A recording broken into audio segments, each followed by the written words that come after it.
In the heart of London, in the year 1605, a plot of unimaginable darkness was brewing. The reign of King James I was threatened by a group of desperate Catholic conspirators, fueled by religious persecution and a thirst for vengeance. Their deadly plan? To shatter the very foundations of English power.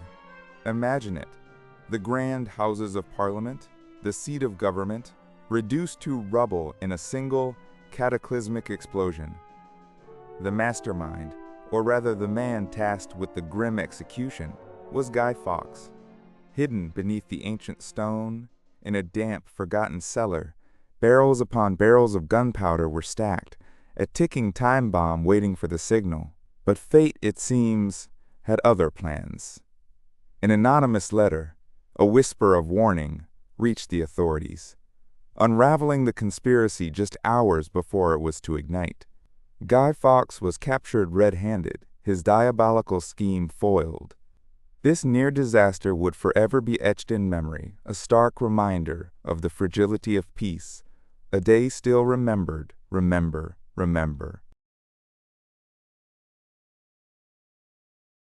In 1881, the vast lands of Anglo-Egyptian Sudan stood on the precipice of upheaval.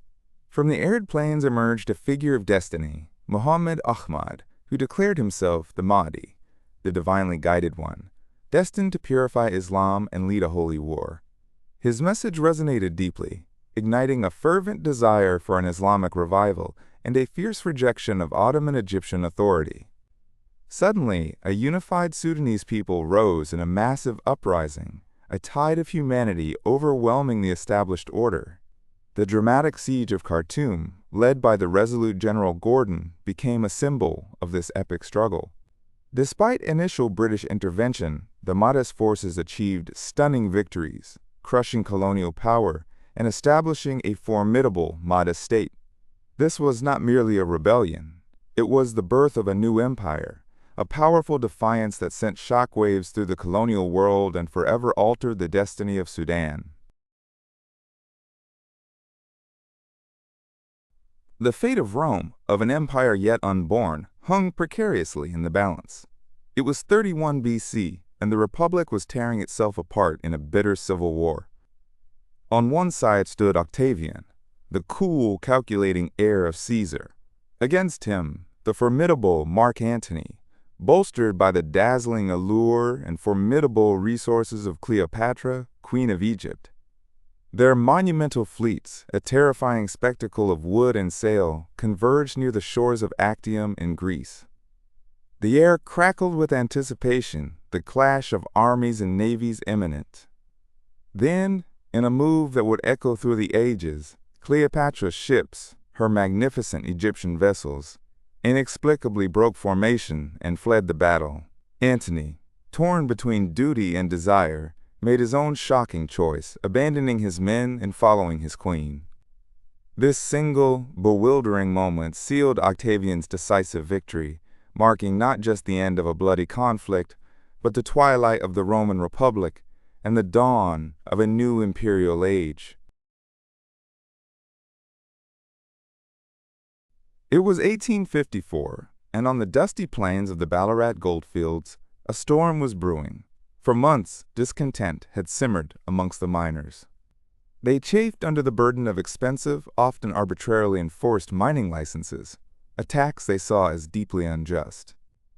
Whispers of rebellion turned to shouts, and a potent symbol of defiance emerged, the Eureka flag. Driven by a burning desire for fairness, they fortified their makeshift camp, a stockade built on hope and anger. Then, under the cloak of a brutal dawn raid, government troops descended.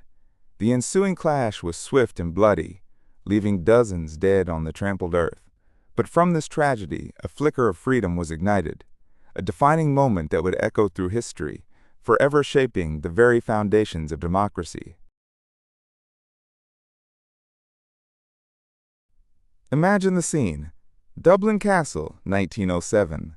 A grand visit by King Edward VII is imminent, and a nation holds its breath. But before the monarch could even set foot within these historic walls, disaster struck.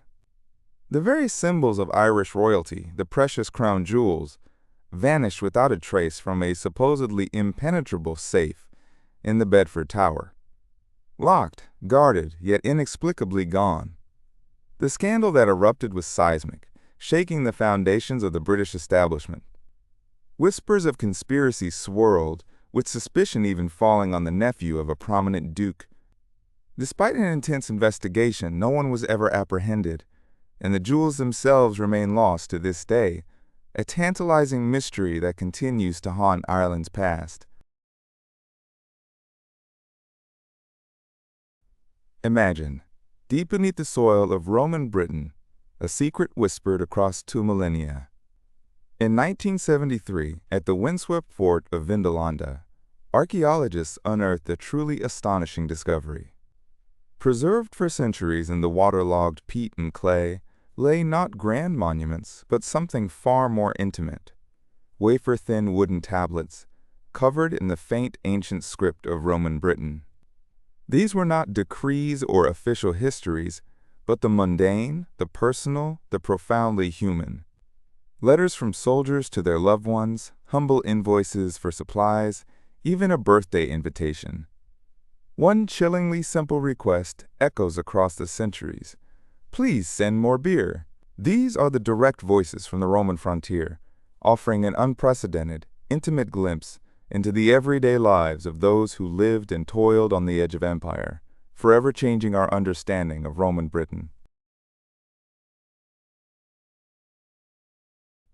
Imagine a world where the very fabric of the universe was thought to be filled with an invisible substance, the luminiferous ether. Scientists believed this unseen medium carried light, just as air carries sound. In the summer of 1887, in Cleveland, Ohio, 2 brilliant minds, Albert Michelson and Edward Morley, embarked on a quest to prove its existence. Their groundbreaking experiment was designed with astonishing precision, aiming to detect the subtle shift in light as the Earth sped through this supposed ether wind. They expected a measurable difference, a telltale sign of their movement. But what they found was utterly baffling. Nothing. Absolutely zero. The ether wind, the very foundation of their theory, simply wasn't there. This astonishing null result, this profound absence, would shatter existing physics and lay the unexpected groundwork for a revolution in our understanding of space, time, and light itself, the dawn of relativity. Stockholm, 1628. The air crackled with anticipation. Before a royal audience, Sweden's pride, the magnificent warship Vasa, prepared for its maiden voyage. This was no ordinary vessel, but a floating fortress, a testament to the kingdom's burgeoning power. Yet, as the sails unfurled, disaster struck. A slight shift in the heavy cannons, a sudden gust of wind, and the proud ship, already too top-heavy, heeled over. Water, cold and unforgiving, poured into her hull.